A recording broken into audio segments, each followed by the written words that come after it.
Hi, welcome to RC Kicks. On today's show, well, we're talking about Kyosho motors. Now, you know what I always say about Kyosho motors? You don't want to collect them, and you shouldn't buy them, and you shouldn't go near them. Why? Because I want to collect them, and they are a bit expensive, and once you start down that road, yeah, you can end up spending quite a lot of money because they're not easy to find, and prices for very good ones are expensive for what you get. So don't buy them, leave them for me. Okay, we got that deal.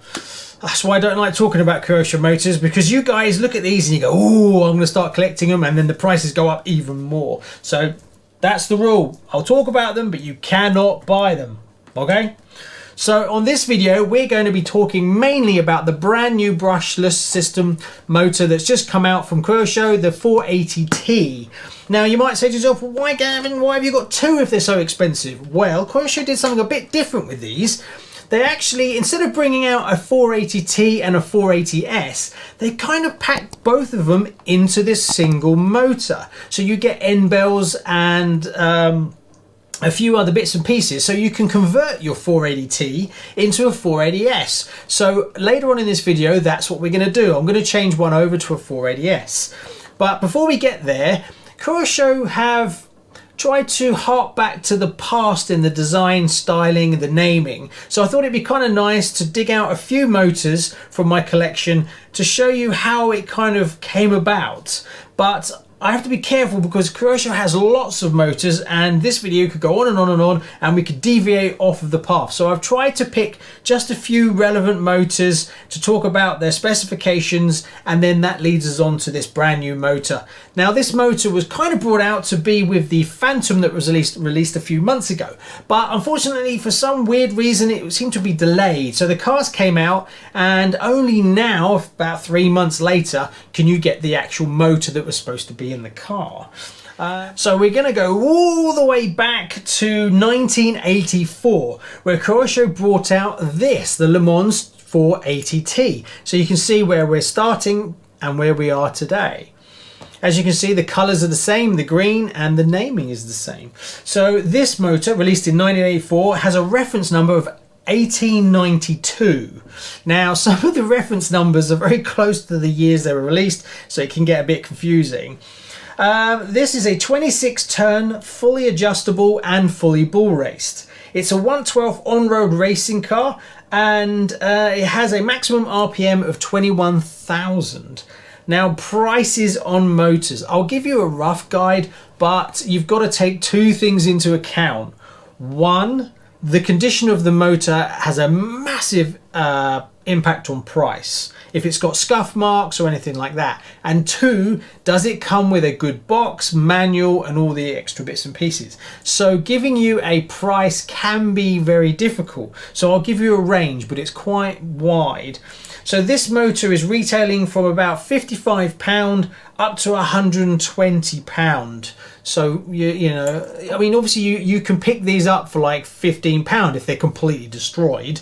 They might work, but they're all scuffed and damaged. So I'll give you a rough guide of nice ones. So you're really looking at £55 and up, really. So that's my 480. Next, it has a sister motor, which is a Le Mans 240S. Now, this was released in the same year, 1984, and it has a reference of 1893. It's a 6 to 8.4 volts, and it's a 1/12 oval racing motor. It's super hot because it's designed to be a 4-minute race sprint motor, and it has a maximum RPM of 21,000.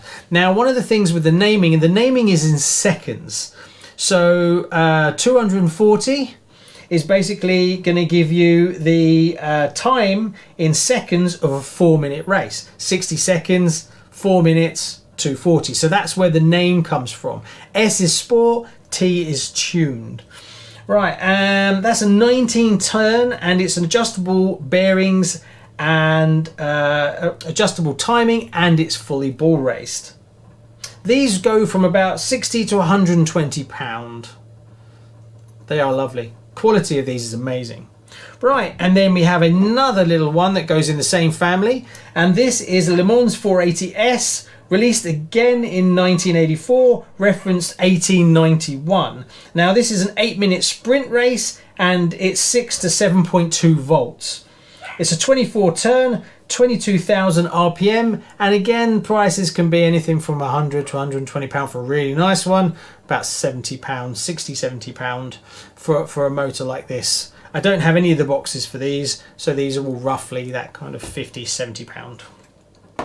Now we skip forward in time and we go all the way to 1989, where Kyosho released this. This is a Le Mans Speed 240T. These are hot, very, very hot motors.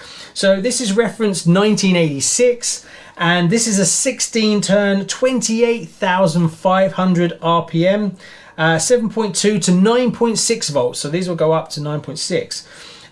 These are a 4-minute race and these are about £100. This is actually a really good one. I've got the box, the manual and everything's brand new, so a little bit more, £120. So you can see getting into Kyosho motors can be rather expensive, especially if you're looking for mint ones. Then at the same time in 1989, this was released by Kyosho, Le Mans Speed 480T. Now this is referenced 1988 and it's a 19 turn, 26,500 RPM, 8-minute race. Again 7.2 to 9.6 volts. Adjustable timing and bearings, both of these have. And that kind of takes us now onto the 2016 Brushless 240S Le Mans. I do actually have one and it's in my Tomahawk. Now there's two variants of this that came out, even though they look almost identical. And it's to do with being, one is a 2-wheel drive variant and one is a 4-wheel drive variant. So they're all called 240Ss. But one of them is a 19.5 turn, and that is under reference 37031. That's the 2-wheel drive. And then the 4-wheel drive one, which is a 15.5 turn, and that's for the 4-wheel drive, and that's 37032. And that has a 18,870 RPM at 7.4 volts. And the 2-wheel drive one is 19,092 RPM at 7.4 volts. Now I've got the 2-wheel drive variant in my Tomahawk, obviously, because it's 2-wheel drive. Then we skip ahead from 2016 to today, and that is where we get to the 480T motors. Now, the 480T and the 480S have a maximum 12.8 volts, 21.5 turn, 8-minute race, have a 14,430 RPM at 7.4. And you can convert these from one to the other, like I said previously. So that's what we're going to do. Now, these are absolutely stunning, but they're expensive. These retail for about 150 to 160 pound each at the moment, and the 2016 Brushless 240S, they go for about 120 pounds. So you can see it's really expensive. Now, the reason these are more expensive is because you get extra bits and pieces. So what we're going to do next is I'm going to unpack this, and then we're going to look at dismantling it and changing it over to a 480S. Now this is super easy to do. The only small tip I can give you is the black tube you see in the shot now. You use that to slip over the armature to hold it true inside the can. For when you change the bottom plate, you want to use that, because if you don't, the armature touches the magnets and sits off center. So when you put the bottom section on, it doesn't sit true. Apart from that, it's very easy. After changing the bottom section, the timing ring and the top mount, I still don't understand how that changes the motor in any way to justify it going from a 480T to a 480S. So there you go, it didn't take very long and I swapped it over. I couldn't see any real difference between the casing apart from the color, so I don't quite understand why the S and the T. So if you know anything about what makes that different, to change the RPMs or what, I have no idea. But it looks like the timing is the same. I thought maybe that would change it, but there we go. So apart from the colors, I honestly don't know, but it looks great and they go into the collection. In the next video, we will be fitting the 480T into the Fantom. But I'm just waiting on the Kyosho electronic speed controller to turn up so that I can throw it in this car. Then what we'll do is we'll do some speed runs in it, and I may try the other one to see if that makes any difference, or we'll do some tests to see whether there's any real difference between the two. So thanks very much. Please like and subscribe, and if you'd like to support the channel, head over to the RC Kicks Patreon page. I'll put a link below. Anyway, thanks very much. See you soon. Bye bye. Check out one of these videos for some more RC fun.